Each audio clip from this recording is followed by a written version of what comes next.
Ini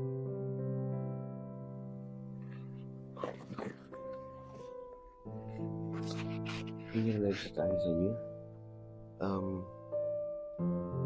Saya dah cerita macam mana waktu saya jatuh, waktu saya hilang. Tapi malam ni saya akan berkongsi cerita yang lebih penting, iaitu macam mana saya pilih untuk terus hidup. Dan walaupun kegelapan tu masih lagi ada dalam hidup saya, berat saya masih ada. Cuma saya dah berhenti dah untuk bergaduh dengan diri saya sendiri. Dan saya belajar untuk terima hakikat yang mungkin penyakit ini saya perlu bersama dengan penyakit ini sampai bila-bila. Tapi saya nak jadi bukti yang bahawa masih ada lagi harapan untuk saya sembuh daripada penyakit. Aku nak pada satu benda tu. Saya boleh jangan macam saya mana mesti boleh buat tak. Aku macam ni otak macam ni rasanya cepat. Tak. Masih.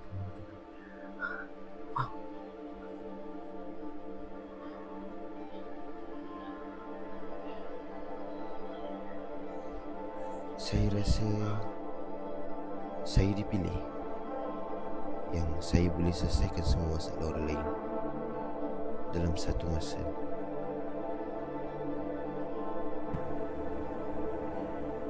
Beberapa hari kemudian, saya tak mampu buka mata. Saya rasa semua benda jadi terlalu berat.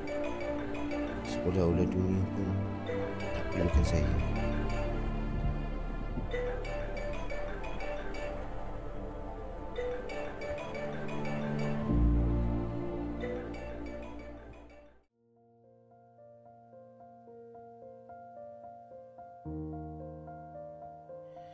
Saya ambil masa 5 tahun untuk faham bahawa pemulihan itu bukan titik.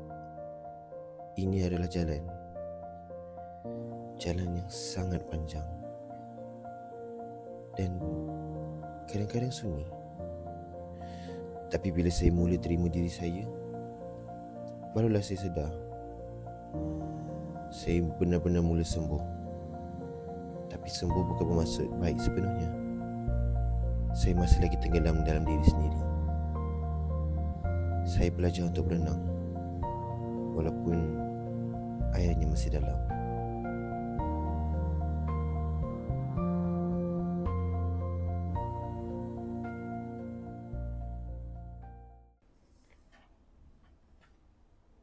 Sri, awak okey tak? Awak dah catat apa yang awak rasa minggu ni?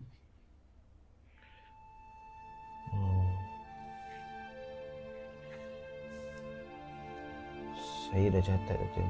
Cuma ada kala tu saya tiba rasa hyper.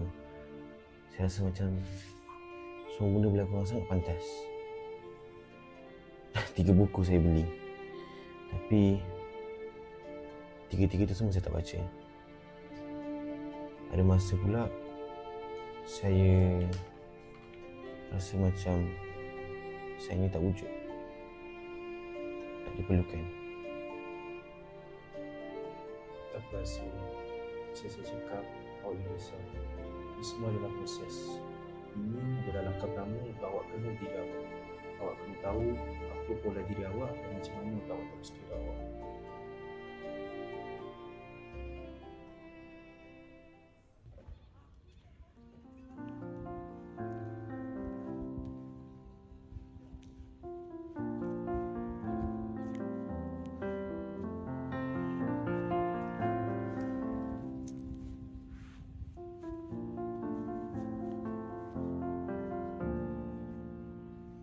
Dulu saya anggap penyakit saya ini sebagai kutukan untuk saya.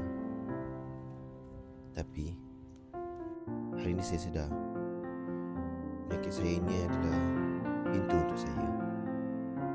Pintu untuk saya kenal siapa saya sebenarnya. Penyakit ini bukannya diagnosis. Saya merupakan seorang anak, seorang sahabat dan seorang manusia. Saya berhak untuk merasa cukup.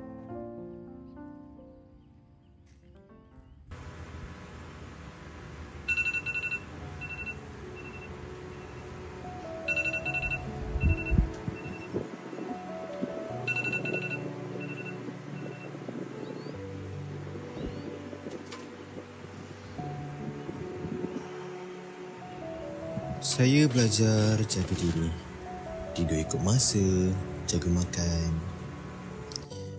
Banyakkannya semua benda kecil. Tapi orang kata kecil-kecil cili padi, besar kesannya untuk otak saya ni.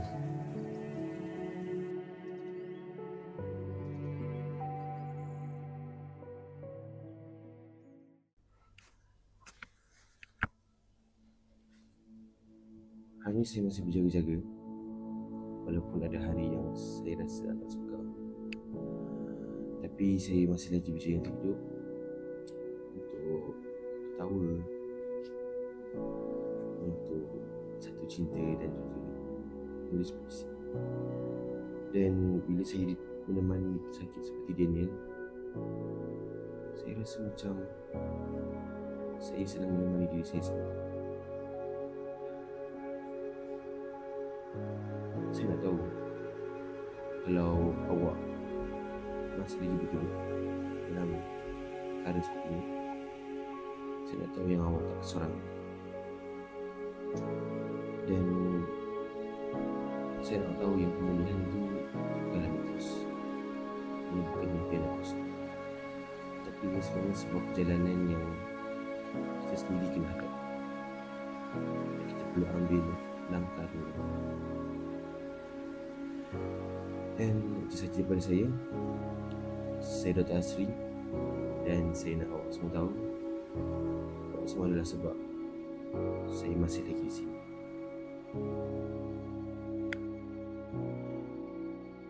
Aku pernah jatuh lama dalam,